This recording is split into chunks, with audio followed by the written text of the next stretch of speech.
नमस्कार मित्रों, स्वागत है आपका मेरे YouTube चैनल ज्ञान चक्र एग्ज़ाम प्रेप में। जैसा कि हमने one series for all exam चलाई है, जिसमें हमारा क्रैश कोर्स डे 20 है आज।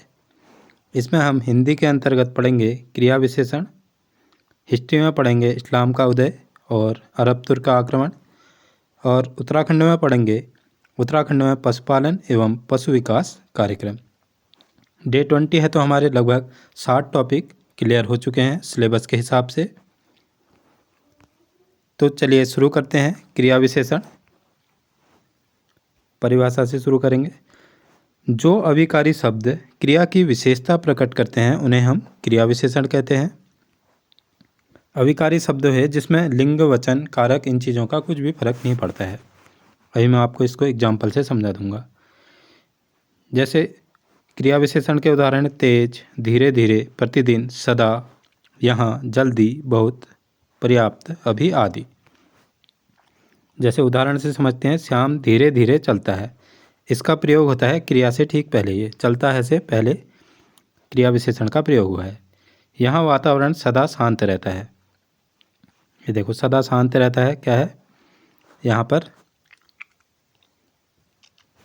क्रिया विशेषण है। अमीर चंद के पास पर्याप्त धन है। ये सब के सब यहाँ पर क्या है, क्रिया विशेषण है। अब जैसे इसमें वचन क्रिया का कोई भी फर्क नहीं पड़ता है, तो जैसे मैं श्याम की जगह सीता लिख दूँ, सीता धीरे धीरे चलती है, धीरे धीरे वैसा का वैसा ही रहेगा। मैं कह दूँ हम धीरे धीरे चलते हैं, तो ये धीरे धीरे तब भी वैसा ही रहेगा, मतलब कि इसमें कोई भी फर्क नहीं पड़ता है। ये सभी शब्द क्रिया विशेषण की विशेषता बता रहे हैं, इसलिए यह क्रिया विशेषण कहलाते हैं। क्रिया की विशेषता है, देखिए धीरे धीरे चलना क्रिया की विशेषता है, धीरे धीरे चलता है, तेज चलता है, ऐसे। अब विशेष पॉइंट हैं कुछ। क्रिया विशेषण दूसरे क्रिया विशेषण की भी विशेषता बता सकते हैं। जैसे वह बहुत धीरे चलता है, इसमें धीरे तो क्रिया विशेषण है ही, उसकी भी विशेषता दूसरा क्रिया विशेषण बता दे रहा है कि वह बहुत धीरे चलता है वाली बात। यहाँ बहुत धीरे, बहुत शब्द धीरे एक अन्य क्रिया विशेषण की विशेषता बता रहा है। नोट, क्रिया विशेषण में लिंग, वचन, कारक के अनुसार कोई परिवर्तन नहीं होता, ये मैंने आपको बता दिया है। क्रिया विशेषण के 4 मुख्य भेद होते हैं: स्थानवाचक, कालवाचक, रीतिवाचक और परिमाणवाचक। आइए जानते हैं इनको डिटेल में।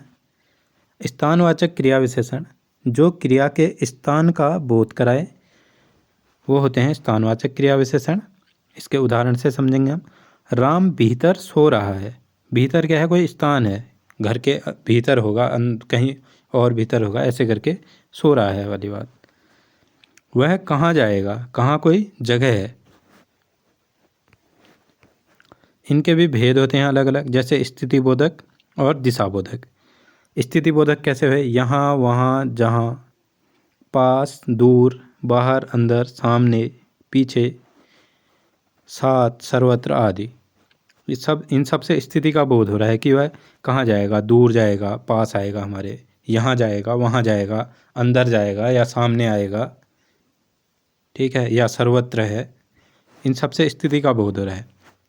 दिशा का बोध कैसे होगा, आमने सामने, आमने सामने है, कुछ दिशा है, वो हर तरफ है, दाहिने बाएं, ऊपर नीचे, आसपास, इधर उधर, सब क्या कर रहे हैं, दिशा का बोध करा रहे हैं कि इधर है, उधर है, आस है, पास है, आर है, पार है, ऐसे करके, ठीक है। अब बात करेंगे हम कालवाचक क्रिया विशेषण की। जो क्रिया के समय का बोध कराएं वो कहलाते हैं कालवाचक क्रिया विशेषण। जैसे उदाहरण है इनके। अब ऐसी बात नहीं होगी, ठीक है। अब इसमें क्या है, समय की बात हो रही है। विक्रम प्रतिदिन स्नान करता है। प्रतिदिन इसमें क्या है, समय है। इसके भी अलग अलग भेद हैं, जैसे अवधि बोधक, अवधि बताएंगे, समय बताएंगे, ठीक है। लगातार हो रहा है, सदा, अब तक, दिन भर, आजकल, नित्य, ये कुछ अवधि का बोध करा रहे हैं। बारंबारता बोधक, बारंबारता क्या होती थी, जैसे कोई शब्द बार बार आए वैसा ही होगा। देखो जैसे प्रत्येक वर्ष, हर बार, प्रत्येक वर्ष, रोज, कई बार मतलब कि कुछ चीज़ रिपीट होने की बात हो रही है, बारंबारता, बार बार आएगा, प्रत्येक वर्ष, रोज होता है ऐसी चीज़ें, कई बार, घड़ी घड़ी आदि। समय बोधक क्या हुए, जैसे अभी, अभी समय हो रहा है 5 बजा है, जैसे प्रातः, सायं, सायं हो रही है अभी, कल, परसों, जब ही, तभी, पीछे आदि। अब बात करेंगे हम रीतिवाचक क्रिया विशेषण की। ये इम्पोर्टेंट है, ज़्यादातर पेपरों में इसी से फंसाने की कोशिश करते हैं। जो क्रिया की रीति या विधि को प्रकट करें, जैसे हाथी तेज नहीं दौड़ता, उसका गुण है कि वो तेज नहीं दौड़ता है, कोई एक कानून वैसा है मतलब, ठीक है। राधा झटपट तैयार हुई, तेज मतलब कुछ काम करने की विधि का पता चलेगा कि ऐसे हो रही है करके, जैसे तेज चल रहा है, धीरे चल रहा है, या झटपट हो गया, चुपके से आया, कुछ काम करने की विधि का पता चल रहा है, ठीक है। जैसे सिपाही चुपके से चोर के पीछे पहुंचा। इसके भी बहुत सारे भेद और उदाहरण हैं, जैसे स्वीकार बोधक, हाँ ठीक, अवश्य, बिल्कुल। जैसे इसको मैं एक आपको उससे समझाता हूँ किसी चीज़ से, उदाहरण से। जैसे स्वीकार बोधक है, मैंने आप लोगों से कहा कि सब्सक्राइब करना चैनल, तो आपने क्या कहा, हाँ ठीक है, अवश्य, बिल्कुल कर देंगे। फिर निश्चय बोधक हो गया, सचमुच आप लोगों ने कर भी दिया, बेशक, अवश्य, ठीक है। ये अवश्य कहीं भी ऊपर नीचे मतलब स्वीकार बोधक भी होता है और निश्चय बोधक भी होता है। फिर अनिश्चय बोधक, अब सब्सक्राइबर बड़े नहीं थे, मैंने कहा शायद नहीं किया होगा, कदाचित, अक्सर, अब अगली बार करेंगे, ऐसे करके। कारण होगा कोई, क्योंकि, इसलिए, अतः, क्योंकि उनने वीडियो नहीं देखी होगी, तब क्या कहते हैं, लाइक नहीं किया होगा, सब्सक्राइब नहीं किया होगा। प्रश्नबोधक, कब, क्यों, कहाँ, क्यों नहीं किया होगा, ऐसे करके सवाल मेरे मन में आ रहे हैं, ठीक है। निषेध बोधक, मत, नहीं, उनके मन नहीं आई होगी, तब नहीं किया उनने। ये मैं बस आपको समझाने के लिए कर रहा हूँ और आप लोग इशारा समझ रहे होंगे मेरा। प्रकार बोधक, सहसा, ध्यानपूर्वक, जैसे तैसे, ध्यानपूर्वक वीडियो देखिए और समझिए, इनके नोट्स बनाइए, जैसे तैसे भी होता है, क्योंकि बहुत अभी कम क्लासें हुई हैं तो आपके लिए बर्डन कम है, नहीं तो रोज़ के रोज़ बर्डन बढ़ते जाएगा। ये एक दिन अब करूँगा, कब कब करूँगा करके, ये भी सब आप कब भी क्या हुए, क्रिया की विशेषता हुई, ठीक है। अब ये नीचे को आएंगे। जैसे परिमाणवाचक क्रिया विशेषण, जो क्रिया की मात्रा या परिमाण को दर्शाएं, जैसे कुछ पढ़ भी लिया करो, राधा ने कई चित्र बनाए, अधिक खाना हानिकारक है। ये क्या है, कुछ, कई, क्रिया की विशेषताएं हैं ये, ठीक है। परिमाण बता रहे हैं किसी चीज़ के बारे में कि कुछ इतना है, कुछ तो पढ़ लिया करो, कम से कम 30 मिनट की ये वीडियो तो देख लिया करो, ऐसे करके।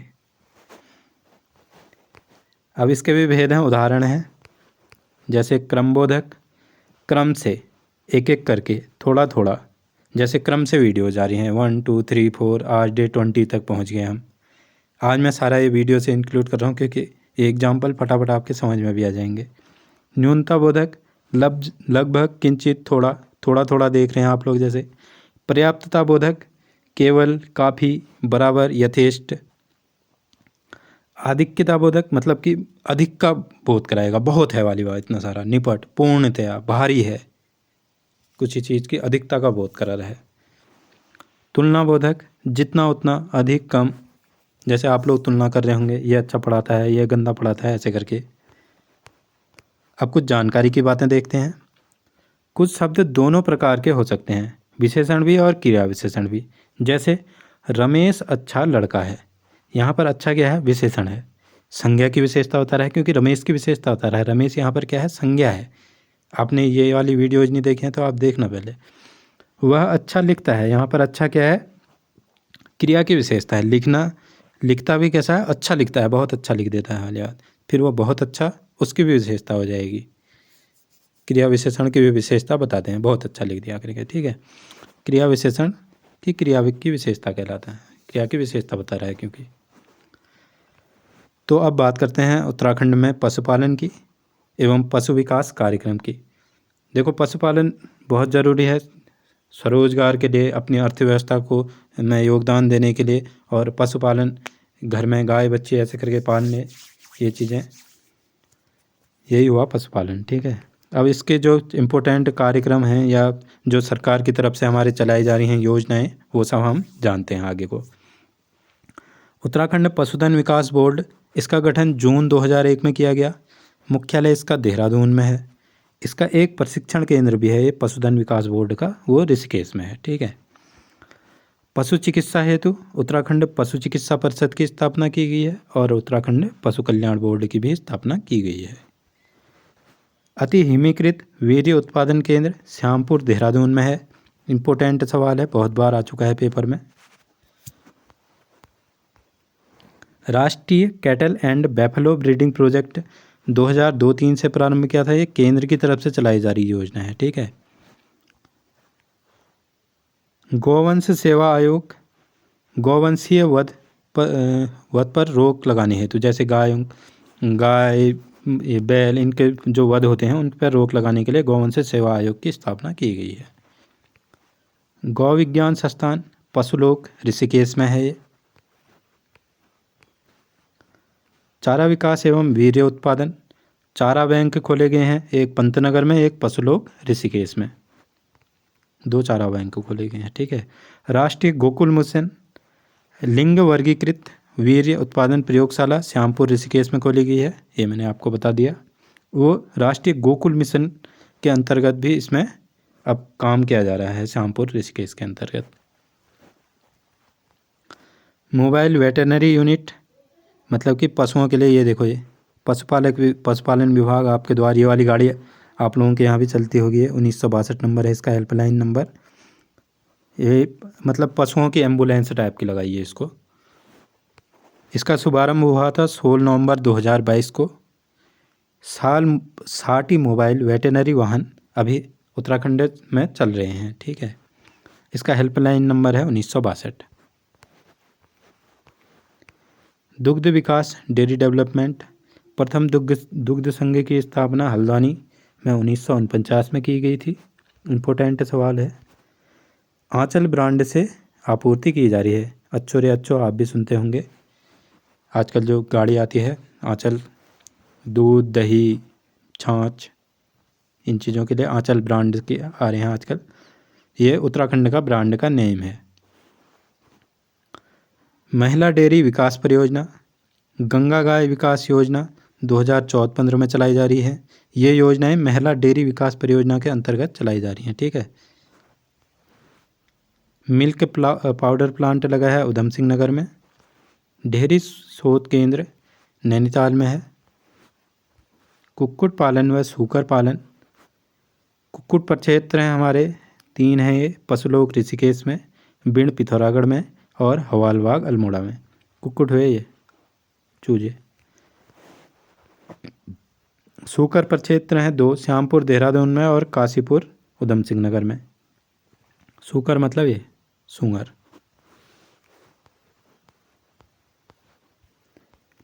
अब इनके लिए कुछ योजनाएं चल रही हैं, जैसे कुक्कुट वैली योजना चल रही है, ये 10 जनपदों में चलाई जा रही है। कुक्कुट पालन योजना SC/ST हेतु, इसमें SC/ST हेतु निःशुल्क 50 चूजे दिए जाते हैं और उनके लिए दाना पानी भी दिया जाता है, राशन, और एक जाली निःशुल्क उनको रखने के लिए, ऐसे करके जाली बनाए रहते हैं ना चूज़ों को रखने के लिए, वो निःशुल्क दी जा रही है SC/ST हेतु। बॉयलर फार्म योजना है, ये सभी 13 जनपदों में चल रही है। ये बॉयलर होता है, दुकानों में ज़्यादातर यही बिकता है, मतलब मुर्गे की बॉयलर प्रजाति हुई है। पोर्टी वैली योजना, इसकी शुरुआत 1 दिसंबर 2022 को हुई। इसका पहला फार्म चक्राता देहरादून में लगाया गया है। इस योजना के तहत मतलब पहला फार्म चक्राता देहरादून में लगाया गया है। भेड़ एवं ऊन विकास जानेंगे अब। भेड़ प्रजनन केंद्र 12 हैं उत्तराखंड में और ऊन प्रसार केंद्र 113 हैं। भेड़ एवं ऊन विकास बोर्ड 29 अक्टूबर 2003 को इसकी स्थापना हुई थी। अंगोरा बकरी प्रजनन केंद्र, यह है अंगोरा बकरी है। अंगोरा बकरी प्रजनन केंद्र हैं ग्वालदम चमोली में, लमगड़ा अल्मोड़ा में, ताड़ीखेत अल्मोड़ा में, कापड़ाधार टिहरी में और चंपावत में। 5 हैं ये। ठीक है। उत्तराखंड में केंद्र सरकार द्वारा संचालित नेशनल लाइव स्टॉक मिशन के अंतर्गत स्थानीय भेड़ों की नस्ल सुधार हेतु ऑस्ट्रेलिया से मरेनो भेड़ों की खरीद की जा रही है। मरेनो भेड़ ये वाली होती है ये। जिन्हें राजकीय प्रजनन प्रक्षेत्र कापड़ाधार जो टिहरी में उसमें व्यवस्थित किया गया है, वहाँ इनका प्रजनन क्षेत्र बनाया जाएगा। ये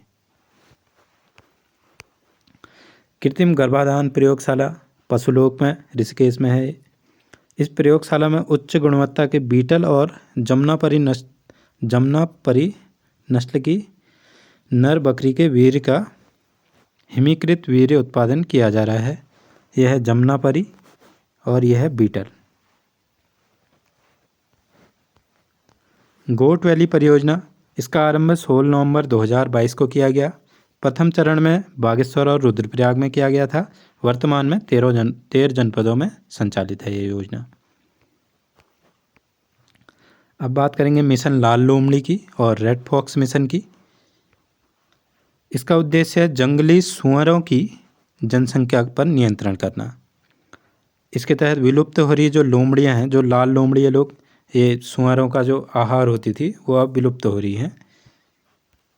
तो उनको बढ़ाने के लिए प्रयास किया जा रहा है, संख्या को बढ़ाने के लिए काम किया जा रहा है ताकि जंगली सुअरों की संख्या पर नियंत्रण किया जा सके।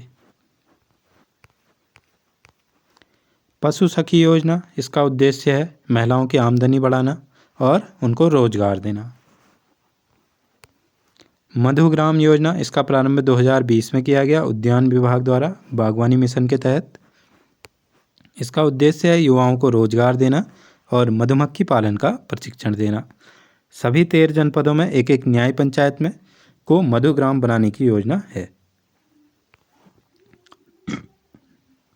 अब बात करेंगे हम स्वरोजगार योजनाओं की 2024-25 में जो भी चलाई जा रही हैं। महिला बकरी पालन योजना, इसके लाभार्थी होंगे विधवाएं, परित्यक्ता, आपदा प्रभावित महिलाएं। इसमें लाभ क्या है? इसके अंतर्गत 3 बकरी दिए जाएंगे और 1 बकरा दिया जाएगा और 100% अनुदान दिया जाएगा।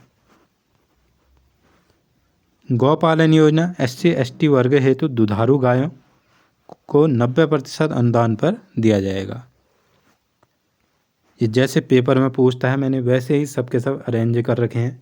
अब इनमें से कुछ भी फैक्ट दे सकता है, ये सही है, ये गलत है, ऐसे करके, या इसका कथन सही है, कथन गलत है। आप लोग अच्छे से इसकी तैयारी कीजिएगा, नोट्स बना लेना इनके।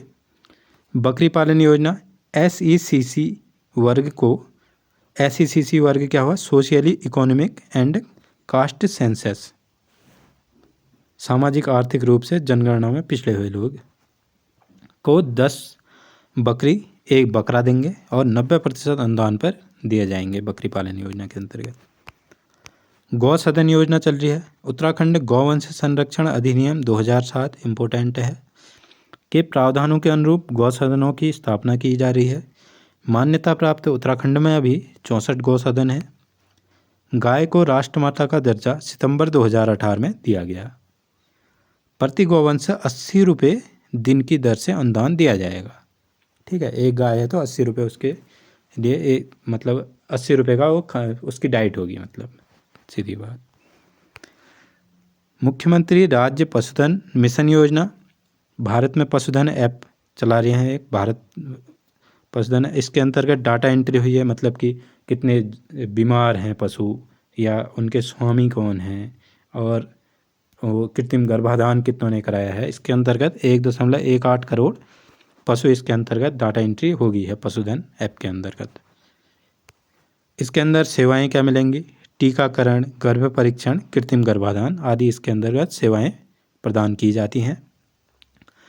इसमें ऋण सुविधा कितनी है? 90% ब्याज सबवेसन होता है इसके अंतर्गत। अब राज्य में अर्थव्यवस्था के संवर्धन हेतु प्रयासों का विवरण। राष्ट्रीय पशु रोग नियंत्रण कार्यक्रम चलाया जा रहा है, जिसमें रोग हैं जैसे खुरपका, मुहपका, टीकाकरण के माध्यम से इसमें नियंत्रण पाया जाएगा। पशु बीमा योजना चलाई जा रही है। इसके अंतर्गत जो बीमा कराने वाली कंपनी है ओरिएंटल इंश्योरेंस देहरादून और हिंदुस्तान इंश्योरेंस ब्रोकर लिमिटेड नई दिल्ली, इसके अंतर्गत मतलब ये दोनों जो कंपनियां हैं ये बीमा करेंगी पशुओं का।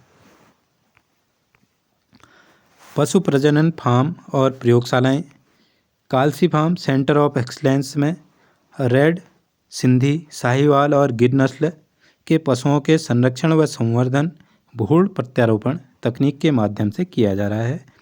ये सवाल आ चुका है, लोअर पीसीएस में आया था।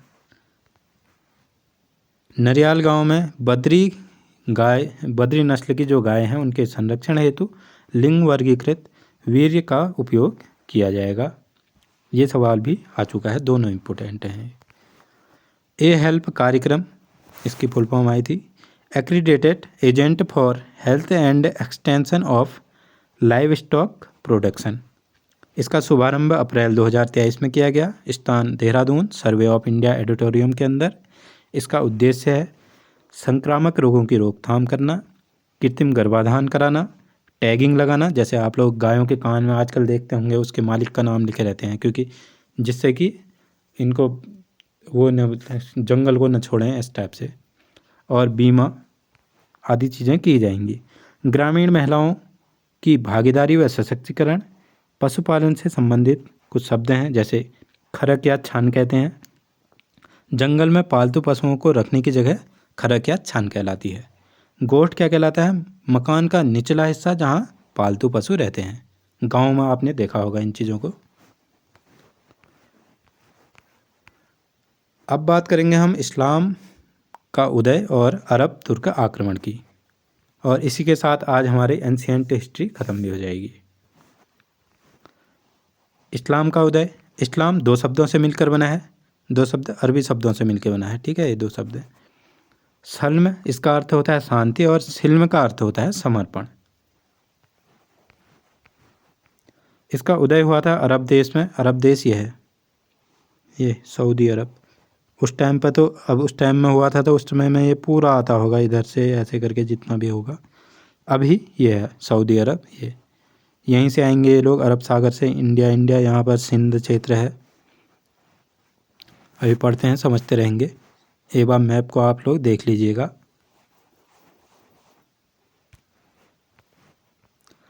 पूर्व स्थिति क्या थी? जब, मतलब कि पूर्व स्थिति कहने का मतलब है कि जब इस्लाम नहीं था उससे पहले की स्थिति क्या थी? बहुदेववाद था और मूर्ति पूजा प्रचलित थी। मतलब बहुत सारे देवताओं की पूजा करते थे ये लोग और मूर्ति पूजा इनमें प्रचलित थी। फिर इस्लाम धर्म के प्रवर्तक हुए पैगंबर मोहम्मद साहब। ये हैं पैगंबर मोहम्मद साहब। इनके जीवन परिचय को भी थोड़ा देख लेते हैं। बिंदु हैं इस तरफ और इस तरफ विवरण है इनका। जैसे जन्म हुआ इनका 570 में मक्का में, कुरैश कबीले में। इनके माता पिता थे अब्दुल्ला व अमीना। इनका विवाह हुआ 25 वर्ष की आयु में एक विधवा के साथ हुआ, खादिजा, और उसकी उम्र थी 40 साल की। पैगंबर पद में ये 610 ईस्वी में 40 वर्ष की आयु में फिर इन्होंने पैगंबर बन गए थे ये।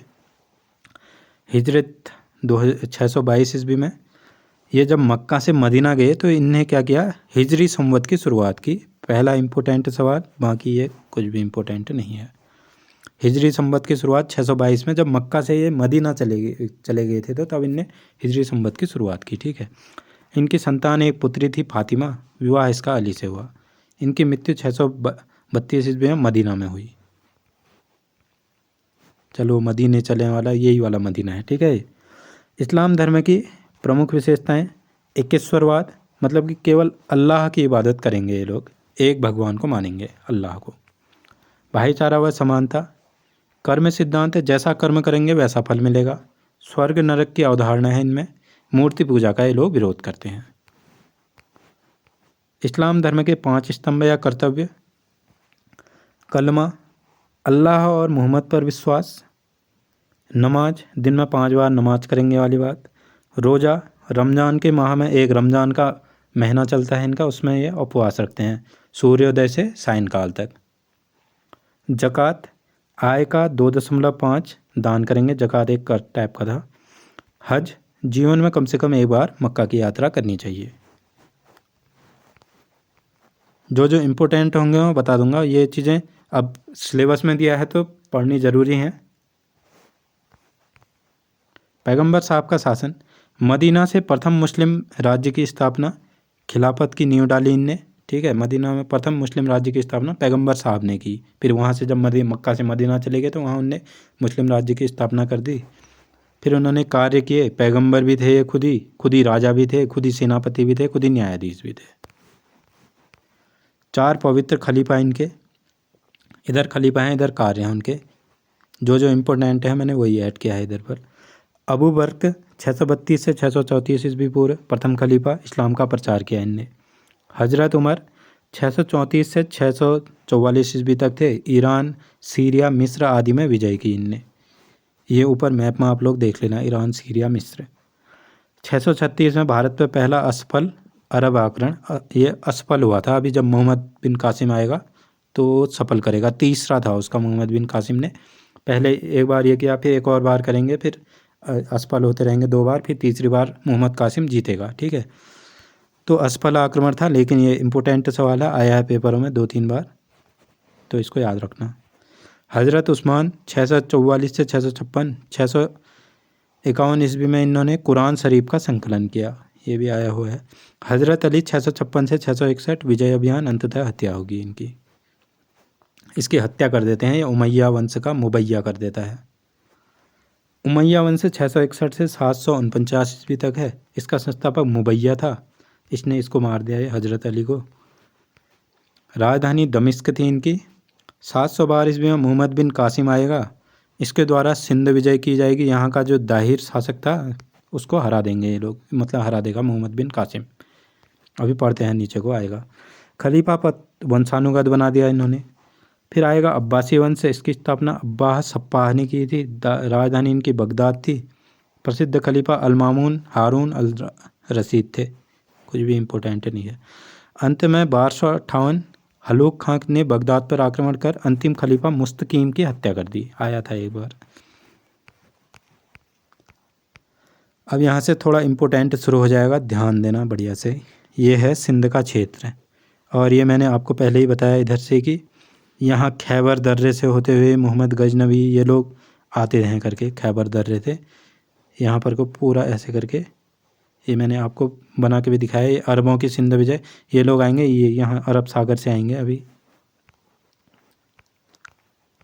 अरबों की सिंध विजय 712 में, कारण क्या था इसका? समुद्री डाकुओं द्वारा अरबी जहाज़ों की लूट। ये देखिए अरब सागर है, यहाँ जो जहाज़ चलते थे उनको ये लूटते थे ये लोग। यहाँ को पूरा ये सऊदी अरब वाला इलाका है, ठीक है, इधर पूरा। अभी ऊपर दिखा दिया मैंने, नहीं तो एटलस पकड़ना, आराम से देखना उसमें, नहीं तो नेट में सब मिल जाते हैं। इस्लाम धर्म का प्रचार किया। धन की लोलुपता ये हुई, बस कहना कुछ नहीं है। विस्तारवादी नीति चलाई इनने, मतलब कि विस्तार किया आपने उसका साम्राज्य का। मोहम्मद बिन कासिम ने सिंध के शासक दाहिर को पराजित किया और दाहिर युद्ध करते हुए मारा गया। फिर मोहम्मद बिन कासिम की प्रमुख विजय हैं, इनमें से कभी कभी आए हैं सवाल, जैसे देवल, पहला आक्रमण इसने देवल में किया। देवल में क्यों किया? क्योंकि महत्वपूर्ण बंदरगाह था। फिर निरून में किया, क्योंकि ये बौद्ध क्षेत्र था, ये लोग इस्लाम फैलाना चाहते थे, तो इन्होंने बौद्ध क्षेत्र में आक्रमण किया। निरून पूरा बौद्ध क्षेत्र था, ठीक है। सेहवान चचेरा भाई बजहरा का शासन था। चचेरा भाई किसका था? ये दाहिर का चचेरा भाई था सेहवान, मतलब सेहवान तो जगह का नाम है, चचेरा भाई बजहरा था इसका शासन, ये दाहिर का चचेरा भाई था। फिर रावौर, यहीं दाहिर मारा गया था। ब्राह्मणवाद भी एक महत्वपूर्ण इनका नगर था उस टाइम पे। अरोरा राजधानी थी सिंध की। देखिए मैंने फिक्स एक एक अक्षर लिखा है, जिससे कि मैं आपको बता दूं, आप लोग भी ऐसे ही नोट्स बनाना जिससे क्विक रिवीजन भी हो पाए। मुल्तान 713 में स्वर्ण नगरी कहा जाता है इसको, ठीक है। अब प्रभाव देखते हैं क्या, मतलब अरबों का सिंध पर, अरबों ने जब यहाँ आक्रमण किया तो कुछ प्रभाव तो पड़ेगा ही ना इनका, जैसे दिरहम मुद्रा होगी। और ये लोग वहाँ कहाँ से आए थे? आप लोग देख ही रहे होंगे, रेगिस्तान वाले इलाकों से आए हैं, तो ये क्या लाए थे अपने साथ? ऊँट लाए थे, तो इन्होंने यहाँ ऊँट पालन भी सिखा दिया। और ये लोग खजूर लेके आए थे, खजूर भी का उत्पादन भी यहाँ होने लग गया। पर्दा प्रथा चलाई, मुस्लिम है आपको पता ही है, पर्दा बुर्का उर्का रखते हैं लोग। सामाजिक समानता इनके टाइम में थी। सिंधी में कुरान का अनुवाद कराया। सिंधी भाषा जो सिंध हिंद यहाँ से बना है, जो हिंदी शब्द जहाँ से बना है, कुरान का अनुवाद इस भाषा में कराया। पहले तो यही थी कि नहीं। मानसून शब्द अरबी भाषा से आया है, और बाकी भी जो अरबी भाषा से शब्द आए हैं वो हम हिंदी में जब विदेशी शब्द हम पढ़ेंगे तो मैं आपको बता दूंगा उस समय पे। भारतीय ग्रंथों का अरबी में अनुवाद किया। भारतीय ग्रंथ कौन? जैसे पंचतंत्र का, सुश्रुत संहिता का। पंचतंत्र का तो 40 भाषाओं से अधिक में अनुवाद हो चुका है। इसके लेखक का आप मेरे को कमेंटों में बताएंगे। नगरों का विकास हुआ। चचनामा इम्पोर्टेंट किताब है, बहुत बार सवाल आया है। एक ही इनका साहित्य में एक ही आता है कि चचनामा किस चीज़ के लिए फेमस है। इसमें क्या है, सिंध पर अरबों के आक्रमण की जानकारी मिलती है हमें। इसकी भाषा भी पूछी गई है, फारसी भाषा में है। ठीक है, यहाँ पर लिखा तो नहीं है, फारसी भाषा में है। ये इसका जो हिंदी अनुवाद किया, इसके लेखक थे अली इब्न हमीद। अली इब्न हमीद चचनामा के लेखक थे। फिर इसका जो हिंदी अनुवाद किया है विनय कृष्ण चतुर्वेदी जी ने किया है। अब बात करेंगे हम तुर्क आक्रमण की। अभी तक अरब आक्रमण चल रहा था, अब तुर्क लोग होंगे, तुर्कमेनिस्तान, यहाँ इन चीज़ों से आएंगे ये लोग। मोहम्मद गजनवी था इसमें फेमस। 998 से 1030 तक यहाँ रहा, आया ही भारत में। इसका शासनकाल रहा, मतलब गजनी का शासक था ये। देख सकते हैं इमेज में इसको। परिचय, यामिन वंश का तुर्क था। आया है सवाल कौन से वंश का था करके, यामिन वंशीय तुर्क था। पहला शासक था जिसने सुल्तान की उपाधि धारण की। इसकी अन्य उपाधियां हैं बुत्सिकन। बुत्सिकन का अर्थ होता है कि मूर्तियों को तोड़ने वाला। ठीक है, गाजी की उपाधि धारण की इसने। गाजी होता है काफिरों का वध करने वाला। अमीन उल मिल्लत की उपाधि धारण की। अमीन उल मिल्लत का अर्थ था साम्राज्य का दाहिना हाथ था, या नहीं, उसका साम्राज्य का दाहिना हाथ भी इसी के याहया अहमद कुछ था, भी मैं मिस कर रहा हूँ उसको। अमीन उल मिल्लत का अर्थ होता है कि मुसलमानों का संरक्षक, और क्या था ये, याहया बिन कुछ था ऐसे करके, याद भी तो नहीं आते, कठिन होते हैं नाम। उसका अर्थ होता है साम्राज्य का दाहिना हाथ, वो भी इसी की उपाधि थी। आप कमेंट में मुझे बताना। बगदाद के खलीफा ने गजनी के शासक की मान्यता इसने 1000 ईस्वी के आसपास ली। बगदाद के खलीफा ने इसे गजनी के शासक की मान्यता दी 1000 ईस्वी के आसपास। इसने भारत पर कुल 17 आक्रमण किए हैं, 1000 से 1027 तक। ये रहा गजनी, यहाँ से ये आक्रमण करेगा। जैसे ये देखो, सोमनाथ यहाँ पर था गुजरात में, यहाँ आक्रमण करेगा। ग्वालियर में करेगा, मथुरा में करेगा, कन्नौज में, कश्मीर में, ऐसे करके आक्रमण करते रहेगा। ये आक्रमण नीचे हैं। प्रमुख आक्रमण कुछ सत्र के सत्र तो नहीं लिए हैं, इतने इम्पोर्टेंट भी नहीं है, फिर भी मैंने बहुत सारे लिए हैं। इस तरफ वर्ष हैं, बीच में स्थान है जहाँ पर, और यहाँ पर शासक हैं। पहला आक्रमण किया इसने हिंदू शाही राज के खिलाफ, जयपाल के खिलाफ किया। ठीक है, ये पराजित हुआ और ये इस अपमान को सह न सका, और इसने किया क्या, अपनी चिता बनाई पहले। ठीक है, उसमें बैठा और आग लगा ली, आत्मदाह कर लिया जयपाल ने। इतना गुस्सा था आया इसको। 1005 से 6 तक मुल्तान में आक्रमण किया। इनमें आक्रमण किया है, ठीक है, इनने।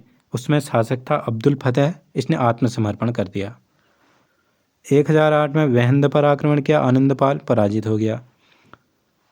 1013 ईस्वी में थानेश्वर पर आक्रमण किया, राजा राम मंदिर विध्वंस किया। एक कुछ चंद्र करके मंदिर था, उसमें उसका विध्वंस कर दिया था इनने। 1018 में कन्नौज पर आक्रमण किया, राज्यपाल युद्ध के पूर्व भाग गया।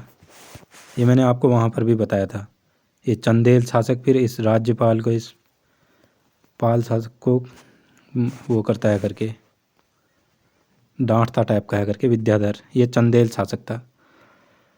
1024 ईस्वी में सोमनाथ में भीम प्रथम उसमें शासक था। मंदिर ध्वस्त किया इसने और भीषण लूट की। जो ये सोमनाथ का आक्रमण था, ये 16वां आक्रमण था इसका। ठीक है, लास्ट से पहला वाला। फिर जो लास्ट आक्रमण 17वां आक्रमण होगा, वो जाटों के विरुद्ध होगा। जाट मतलब ये चुपचाप गजनी को जा रहा होता है, लेकिन जाट लोग फिर इसको, कुछ हुए रहती है इनकी लड़ाई, तो जाट लोग फिर इसको मारते हैं। लेकिन ये खूंखार होता है तो ये उनको ही मार जाता है, जाटों को ही, सबको। तो 17वां आक्रमण इसका जाटों के विरुद्ध था। ठीक है,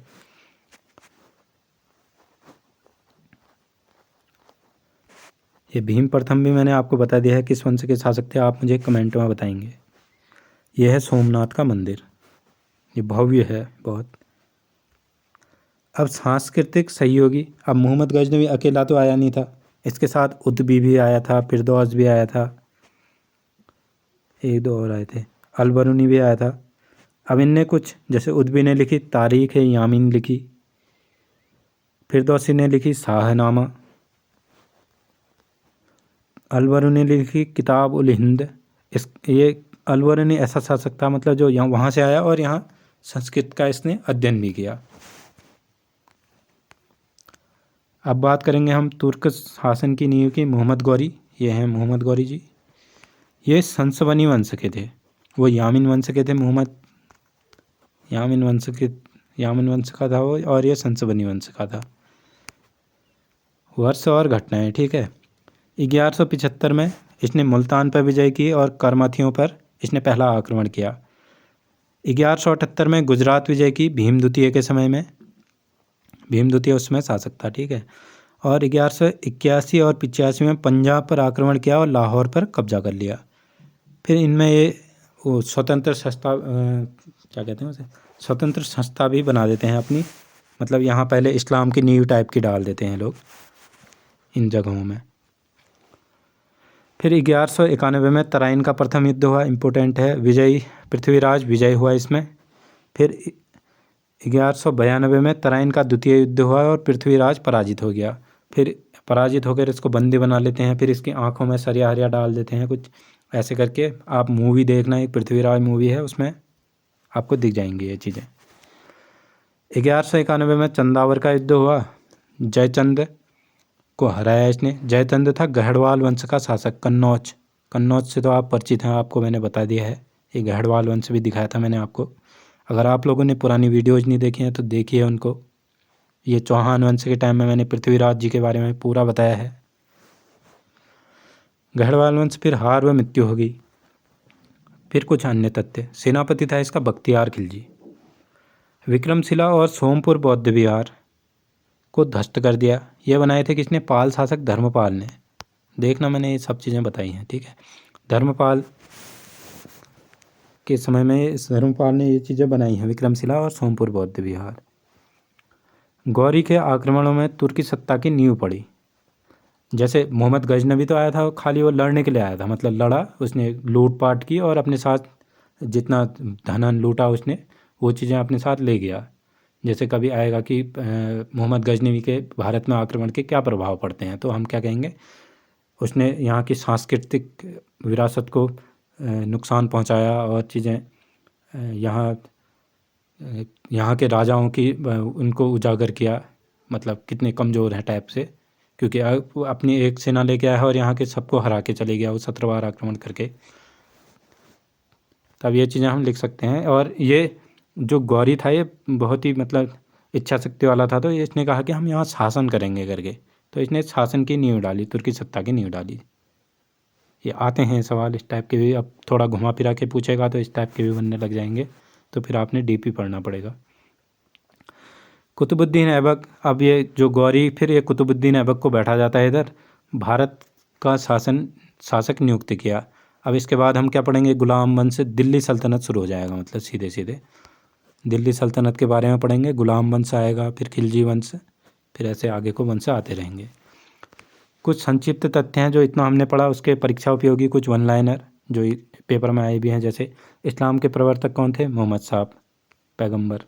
हिजरी संवत 622 ईस्वी। कुरान का संकलन 651 में हज़रत उस्मान के समय में हुआ। क्विक रिवीजन है आपका। सिंध विजय 712 में मोहम्मद बिन कासिम ने की, दाहिर को हराया। अरबों का असफल आक्रमण पहला 636 ईस्वी में। सोमनाथ पर लूट 1025 में। मोहम्मद गजनवी ने 16वां, याद रखना है 16वां पूछ सकता है। किताब उल हिंद अलबरनी की थी। खैबर दर्रे से ये लोग आए थे, मोहम्मद गजनवी का आक्रमण हुआ था। Thanks for watching. आपका अब मेरा काम समाप्त हुआ, अब आपका काम शुरू हुआ। आपने वीडियो को लाइक करना है, एक बढ़िया सा कमेंट करना है और शेयर करना है इनको दोस्तों के पास, सब्सक्राइब करना है और बेल आइकन दबाना है, जिससे मुझे भी थोड़ी मदद हो सके और ये वीडियो भी जिनको इसकी ज़रूरत है उनके पास पहुँचे मतलब। धन्यवाद। अब आप लोग पढ़ते रहिए, अगले वीडियो आएगी जल्दी ही।